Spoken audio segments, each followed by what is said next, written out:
LFU. Agosto de IBS.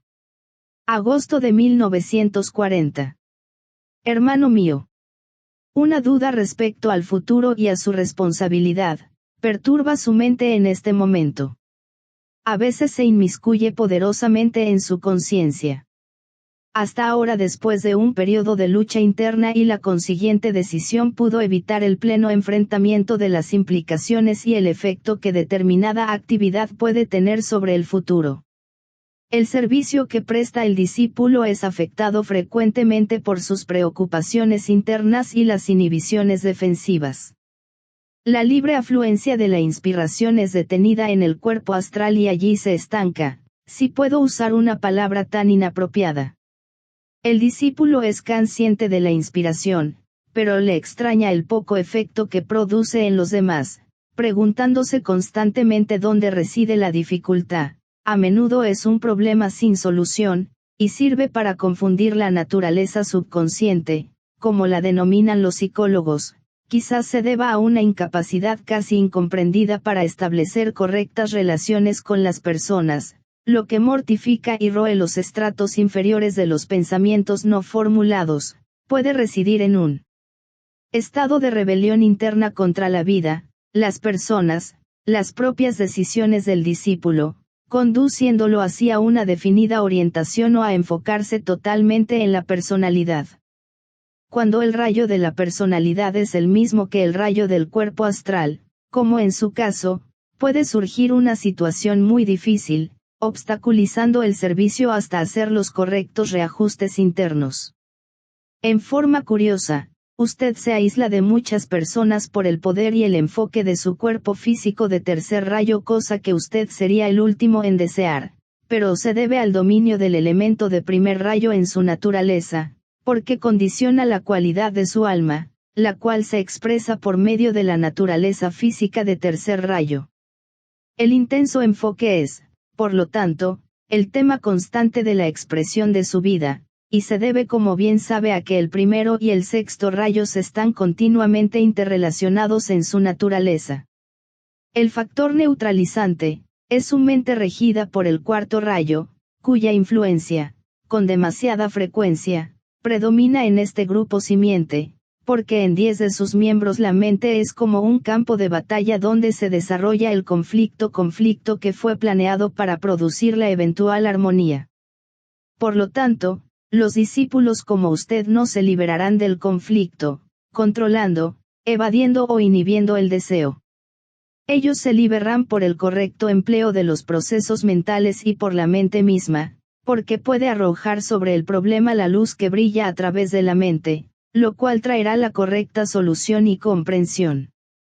Usted realmente brega con su problema, hermano mío, porque su sincero deseo es seguir el sendero del desarrollo espiritual, pero hace del cuerpo astral su campo de batalla, mientras que todo el problema deberá ser elevado a niveles mentales. Piense sobre ello y luego lleve adelante la correcta acción en dos direct science, en el plano mental para ser guiado y en el plano físico para manifestarlo. Sabrá a qué problema o problemas me refiero. Ninguno de sus hermanos de grupo comprenderá a qué condición particular hago alusión. Este problema debe manejarlo en el aislamiento, y, cuando lo haga, le abrirá una compuerta de las relaciones y oportunidades. Por lo tanto, su objetivo debería ser intensificar la luz de la mente, para que el faro de su mente pueda ser dirigido sobre las brumas y las dificultades del cuerpo astral. De una cosa estamos convencidos quienes observamos a los discípulos del mundo, y es que usted es un devoto sincero e inteligente. La inteligencia y la devoción van de la mano en el discípulo aceptado, equilibrándose mutuamente y produciendo luego un definido enfoque de poder. En esta encarnación el foco de la vida se orienta irrevocablemente hacia el alma, como en el caso de los discípulos recientemente aceptados, o se expande poderosamente y se hace incluyente, como en el caso de discípulos más antiguos. En el suyo, la obtención de un enfoque definido es ahora esencial. En la manifestación de las almas en tiempo y espacio, llegan vidas en las que a veces un problema del alma, como lo abarca la personalidad, se convierte en tema dominante, y toda la encarnación, con puntos definidos de crisis intensas, está dedicada a la comprensión del problema y su solución.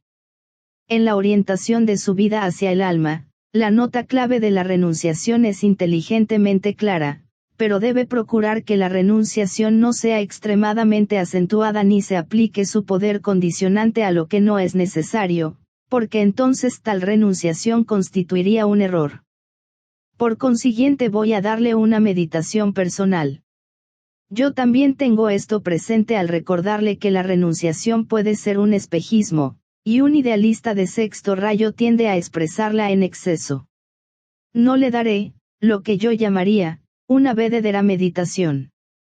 En este momento lo ayudará mucho este ejercicio de visualización sobre la luz. 1. Adopte una posición cómoda y relajada. No se ocupe de problemas durante el periodo de este ejercicio. Procure simplemente convertirse en un punto de visión enfocada, dirigiendo el ojo de la mente hacia el alma. 2. Cuando su enfoque parezca adecuado, vea entonces, por el poder de la imaginación creadora, una cima o pirámide distante, brillando en su cúspide una clara y pura luz de gran intensidad. 3. Trate de identificarse con esa luz, sumergirse dentro y así valerse de su iluminación, a fin de que pueda brillar en sí mismo la luz menor. Después de algunos minutos de cuidado use identificación diga: soy una tenue luz, sin embargo brilla la luz pura. Esa luz no está distante, pero cada día y cada hora se va acercando. La luz que es mi pequeño yo debe desaparecer dentro de la luz mayor. De manera que en esa luz omnipenetrante y omniconsumidora me fusiono y mezclo. Ya no veo las dos, el yo mayor y el yo menor, el peregrino y el camino, porque se ve solo una, el todo mayor iluminado. 4. Imagínese la fusión de la luz de la personalidad y la luz del alma y vea a esa luz enfocada en la personalidad en el plano astral. 5. Luego entone el OM para estabilizar la luz de que se apropió.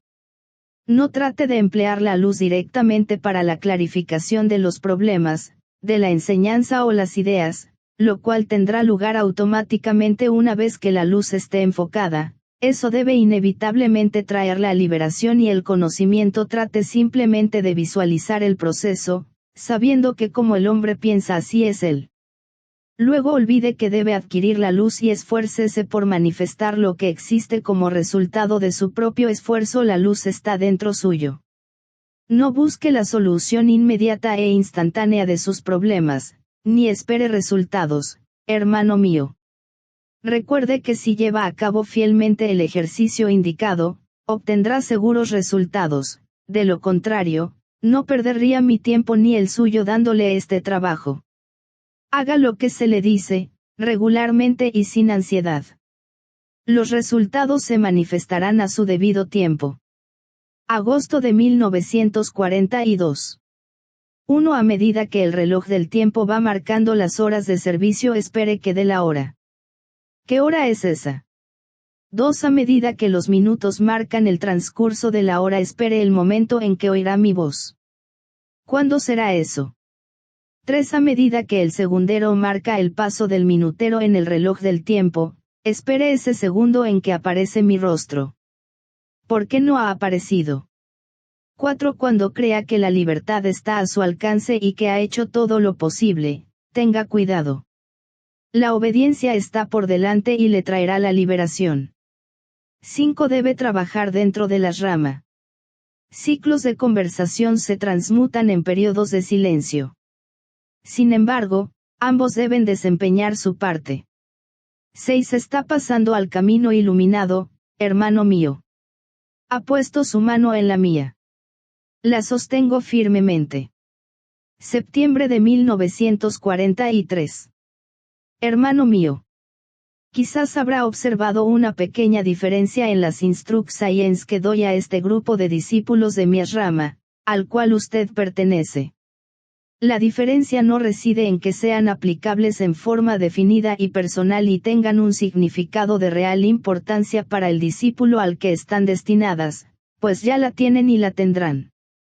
Sin embargo, Tengo la intención de transmitir ahora ciertos principios y aspectos de la verdad cuyas implicaciones son más grupales que personales.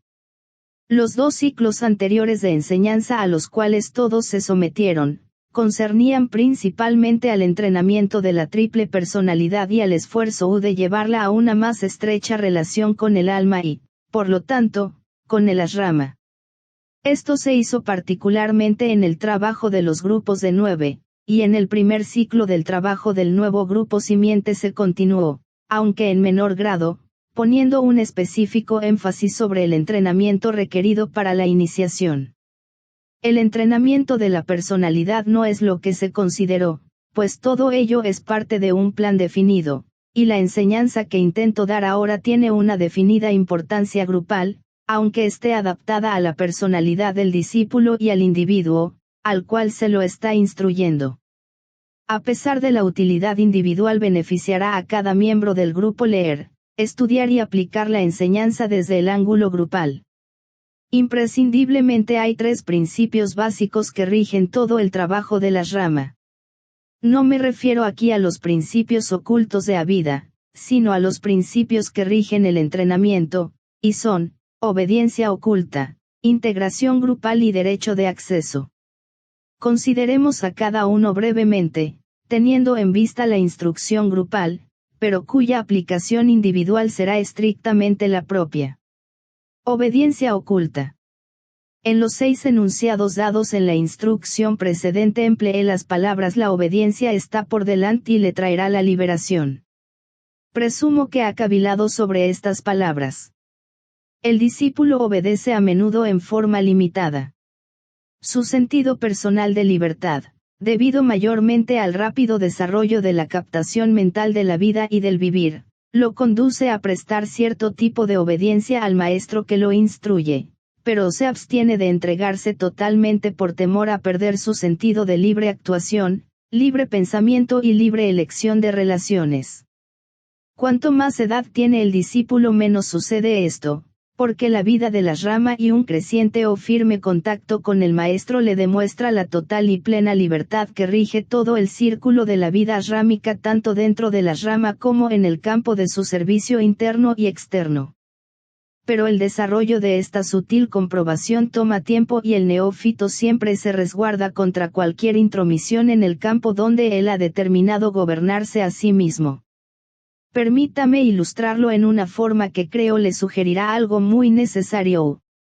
El principiante y quien recién entra en el ashrama y que es nuevo en este servicio, si no lo es desde el ángulo del alma, lo será desde el ángulo de su actual experiencia en la vida, nuevo en la forma de registrar el sentido de poder que otorga siempre la relación con el ashrama y también nueva la gozosa reacción al reconocimiento que le otorgan aquellos a quienes él trata de ayudar. Habla acrecentadamente de mi trabajo, mi grupo, mi enseñanza, mis seguidores, mis planes, y al hacerlo se estabiliza en su campo elegido de servicio. Este periodo temporario, a menudo no lo reconoce el discípulo, aunque es molesto para quienes lo escuchan. A medida que prosigue su vida espiritual e intensifica su comprensión del maestro, que penetra más profundamente en la vida del ashrama y en el aura de su maestro, y mientras se acrecienta su visión revelándole las posibilidades de servir y las limitaciones de su equipo, más una divina indiferencia, descarta ese posesivo acercamiento al servicio y considera todo lo que hace como respuesta a la vida del ashrama, como contribución al trabajo del mismo, llegando oportunamente a la etapa en que él mismo desaparece de su propio cuadro y del centro de su trabajo, quedando únicamente la necesidad a enfrentar y el poder del ashrama para satisfacer esa necesidad. Esto marca un definido paso adelante, esta actitud altruista y esta capacidad de ser un canal para el poder, el amor, el conocimiento y la vida del ashrama, constituyen, en último análisis, lo que se entiende por obediencia oculta. Ha llegado ahora, hermano mío, a la etapa en que debe desaparecer definitivamente del cuadro como trabajador. La primera indicación de este profundo acercamiento al servicio aparecerá cuando habla con sus hermanos de grupo y otros trabajadores en el campo donde presta un servicio general a la humanidad. En mi última instrucción le dije que los ciclos de conversación se transmutan en periodos de silencio. ¿Qué significa esto? Algo muy simple, mi amado discípulo.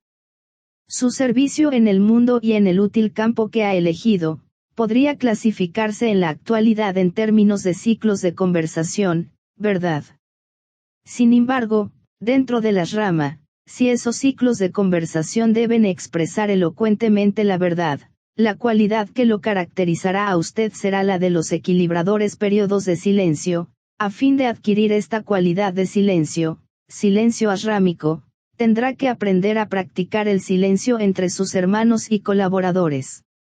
Hablando simbólicamente, y sin extenderme sobre las significaciones, podría decirse que una rama tiene 3 círculos, no me refiero aquí a los grados o rangos. A el círculo de los que no guardan silencio y se hallan cerca de la puerta externa. Sus voces no deben penetrar demasiado para no perturbar el asrama. Ve el círculo de aquellos que conocen la ley del silencio, considerándola muy rígida. Están en la puerta central y no pronuncian palabra. Desconocen aún el silencio del asrama. C. El círculo de quienes viven en el silencioso lugar secreto. No emplean palabras, pero emiten sonidos, y cuando hablan pues lo hacen los hombres escuchan. Esta triple presentación del poder equilibrador del habla y del silencio, son los efectos comprendidos en la obediencia oculta que en sí es la respuesta voluntaria al poder de la vida asrámica, a la mente y al amor del maestro de la asrama. Sobre estos poderes quisiera que reflexionara durante el intervalo entre esta instrucción y la siguiente. Procure que los resultados de la reflexión sean prácticos, así sabrá cuándo hablar y cuándo guardar silencio, recordando que al eliminar la posesividad y toda referencia de sí mismo reducirá la conversación a sus esenciales puntos espirituales.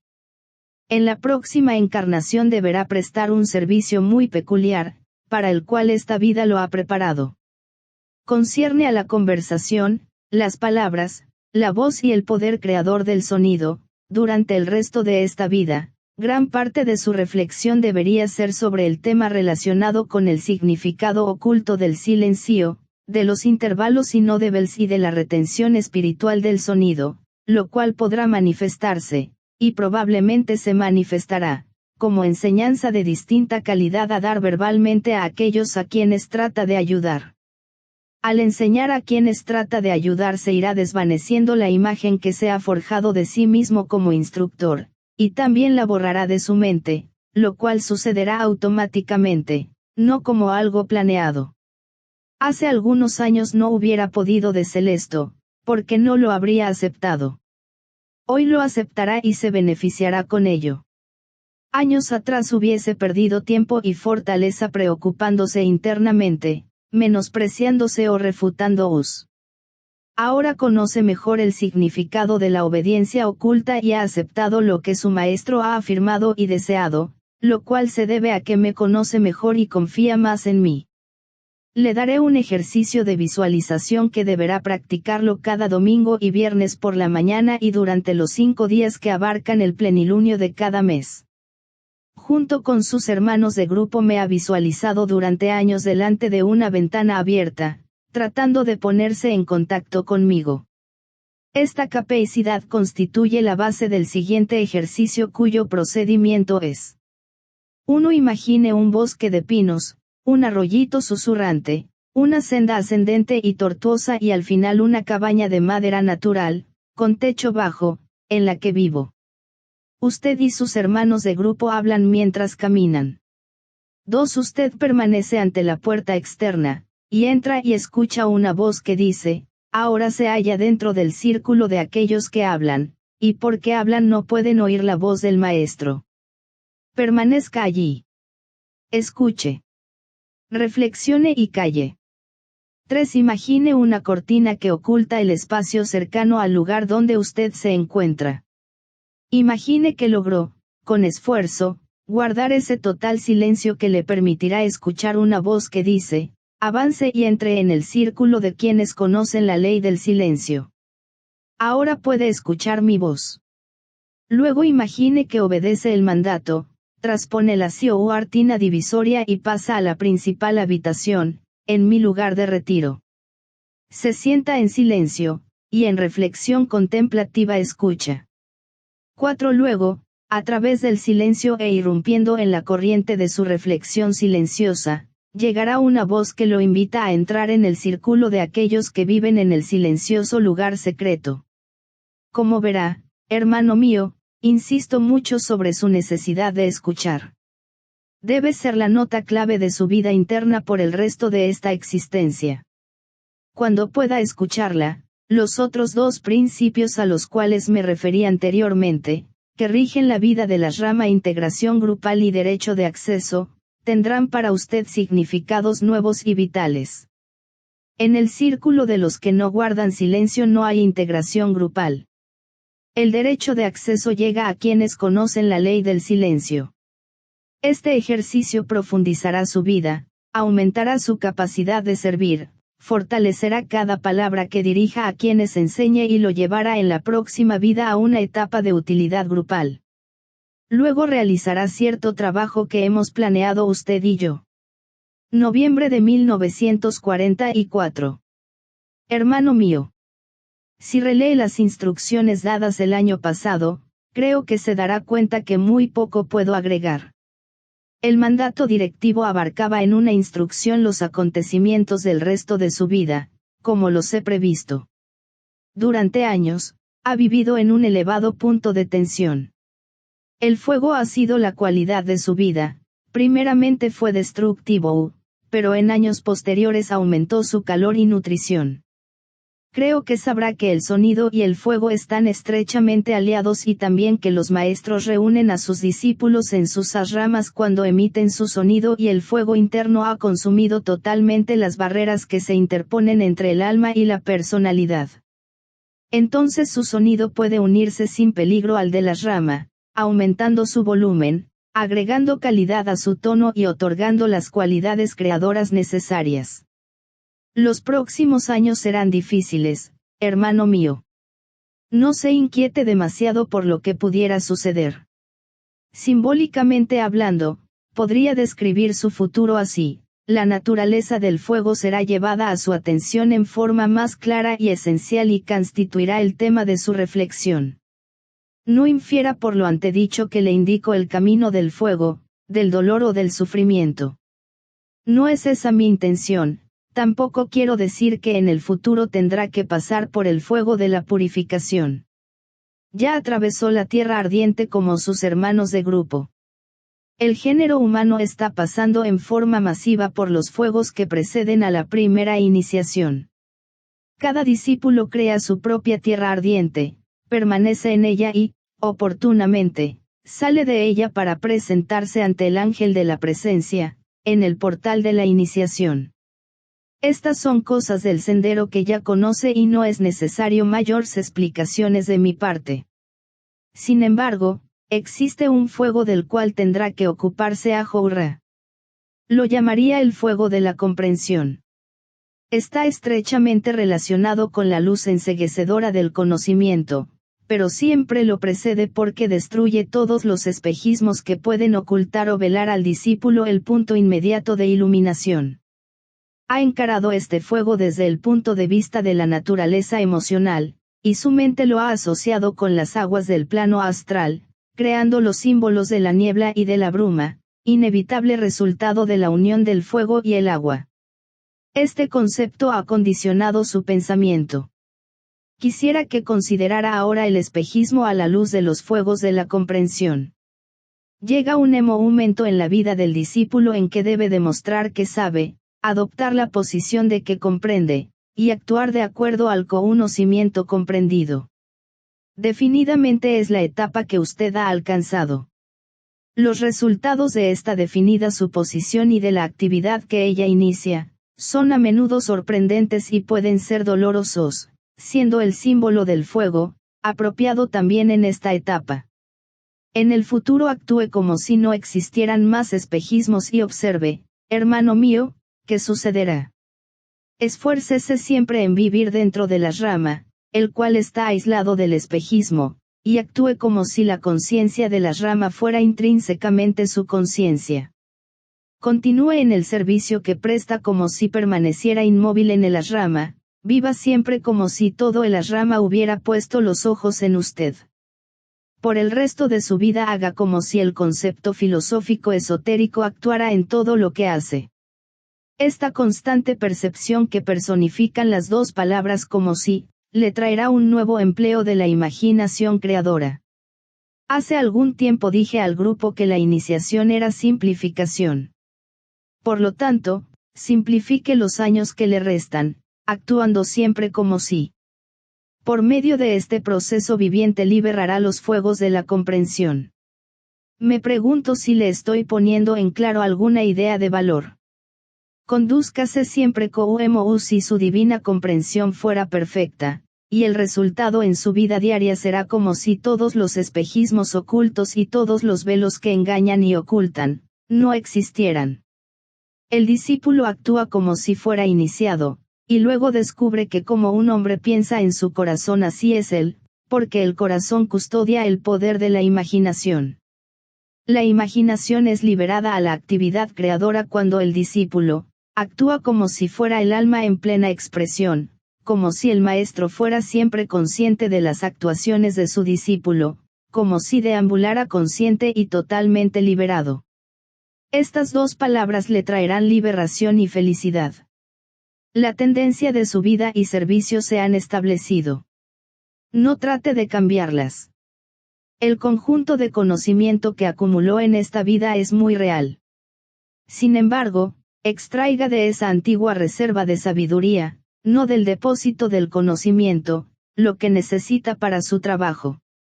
Profundice su meditación e intensifique el silencio interno dentro del cual es deseable que usted viva.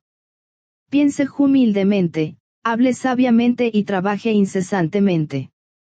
La oportunidad actual es grande para los discípulos de todas partes y los poderes a su disposición son más vitales que nunca. Vincúlese conmigo cada día y cuente con el apoyo de mi amor. Agosto de 1946. Mi amigo de muchos años. Sé que le causará aflicción el cese de nuestra fraternidad externa, no la interna. Recuerde que la fraternidad externa fue solo el signo de una fuerte, inquebrantable y vital fraternidad interna. La relación interna del grupo, conmigo, con el ashrama y mutuamente, es tan fuerte como siempre, no fue en manera alguna alterada.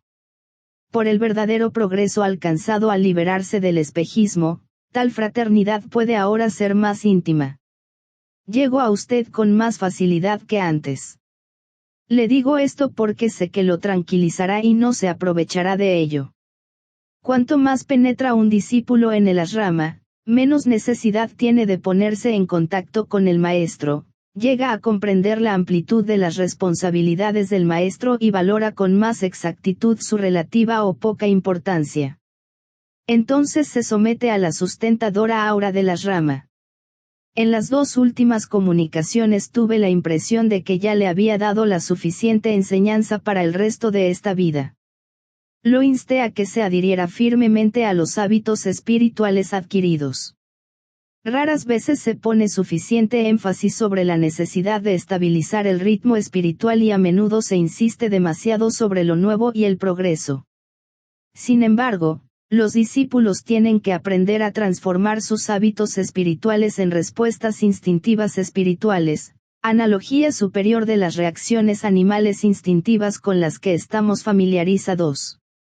Una vez logrado, el discípulo podrá confiar en que automáticamente hará o dirá lo correcto. Lo más importante aún es que el maestro podrá contar y saber que puede depender de él. Entonces se le permite actuar en el ashrama sin impedimentos y cumplir fielmente el plan. Que esto sea su objetivo para el resto de su vida, de manera de expresar, en la próxima, desde la niñez, el camino del discípulo. En mi última instrucción le di el mandato de que actuara como si el ideal establecido ante usted fuera una realidad lograda. Esta actuación de como si, es una de las prácticas más esotéricas. en realidad presupone que a la personalidad común se le ha impuesto un cambio de comportamiento, como la aspiración más elevada que ha podido captar. Este mandato no tiene el mismo significado que el axioma como un hombre piensa en su corazón, así es el mandato que, si se aplica correctamente, impone el control mental sobre la personalidad, afecta al cerebro y, por lo tanto, a los dos vehículos inferiores. Para el discípulo, el comportamiento de como si introduce un factor más elevado que el del pensamiento, involucra el constante esfuerzo de vivir como si el alma, no la mente, pero por intermedio de ella, controlara constantemente y fuera el aspecto predominante de la expresión. Esto puede involucrar una reflexión más profunda sobre el alma y su relación con la personalidad, pero es mucho más que eso. Cuando se la aplica correctamente necesita que el alma controle acrecentada y automáticamente al entero triple hombre inferior. Le daré 6 temas para la meditación, erigidos alrededor de la idea como si abarcarán el trabajo de un año. Quisiera que tome estos temas y los considere detenidamente durante 3 años. Al finalizar ese periodo quizás quiera repasar el trabajo en un nivel más elevado y con una finalidad más profunda. 1. Entone el OM inaudiblemente 3 veces, una como perso sodio física, otra como persona emocional y otra como mente. Luego pronuncie el OM como alma. 2 temas para la meditación reflexiva. ¿A qué sucedería en su vida si actuara realmente como si el alma emitiera el OM? ¿Ve si realmente pensara como si la mente fuera el instrumento del alma? ¿Qué líneas de pensamiento tendría que eliminar, cultivar o expresar? C. Si vive en forma realista como si el alma fuera visible en su vida diaria, ¿qué le sucedería al cuerpo astral? D. Siempre que la teoría del como si controlara su cerebro físico y por lo tanto sus actividades diarias, ¿de qué manera alteraría su modo de vivir? Esta pregunta no es la misma que la del punto A. Comprende con claridad la diferencia entre así como un hombre piensa, y los métodos de proceder como si. ¿En qué difiere su aplicación? F. ¿Qué cualidades demostraría su mecanismo o personalidad particular si actuara como si estuviera arraigado en el ashrama y no simplemente en la periferia? Responde con claridad, y sea extremadamente personal al analizar la situación. 3. Luego, como si permaneciera conscientemente ante su maestro y estuviera definidamente consciente de mi presencia, dedíquese a servir al ashrama durante esta vida y la siguiente. 4. Pronuncie la invocación emitiendo el OM después de cada estrofa. 5. Entone el OM en el punto más elevado posible de la conciencia. Luego, hermano mío, siga su camino en paz, sabiendo que el fermento de las energías vivientes que posee le permitirán actuar como si fuera el alma. Esta sería una creciente experiencia consciente. Sepa también que yo, su maestro y amigo, seré consciente de ello. Mi amor lo circunda y el vínculo permanece intacto.